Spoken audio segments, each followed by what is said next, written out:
And previously, I've had Sarah on the show, who's a detransitioner.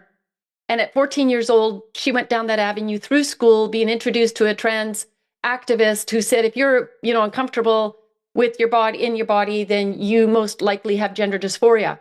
What a reckless thing to say to a developing teenager. So she went down that path. She was put on the puberty blockers. She was put on the antidepressants. But at 15, 16, she was starting to question the direction that she was going. And instead of somebody talking rationally with her about this, or her being able to have counseling, they ended up prescribing more antidepressants. And there's reports on this because they want to keep these kids as dumbed down as possible. Otherwise, it destroys, their position on this, that these kids are born in the wrong body. This is what they're doing to our children, knowing that 43% of these kids will have a higher rate of convictions. But not only that, the risks extend beyond violent crime to a 29% higher risk of accidents and a 98% higher risk of alcohol-related hospital visits. Now, it was said that this young man in Tumbler Ridge, that he was on psychedelics and smoking weed and stuff.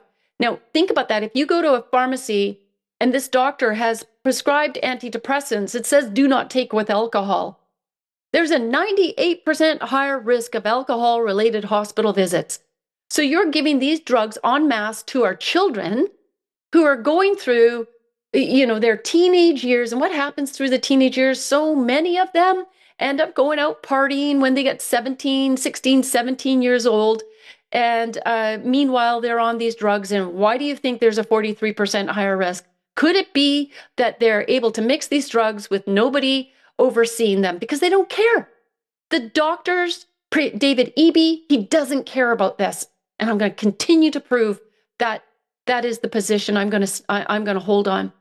The long-term data, as it just said in the video, further shows sex reassignment individuals face triple, let that sink in, triple the overall mortality and a 19-fold higher suicide risk.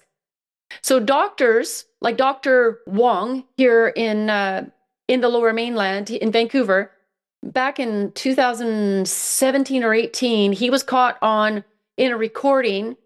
Parents were coming there now concerned because they're indoctrinating our kids and planting these crazy ideas in their head that they're born in the wrong body. So then Dr. Wong ran a gender dysphoria clinic. In 2010, he had like 4 kids in his clinic. And then it went from there to 1,000 children by, I think it was 2016 or 17. And he's on recording saying to parents, well, just tell them that your child's suicidal to fast track them onto the puberty blockers and through the gender dysphoria clinics. I mean, these people should be arrested. This is criminal, what's happening to our children.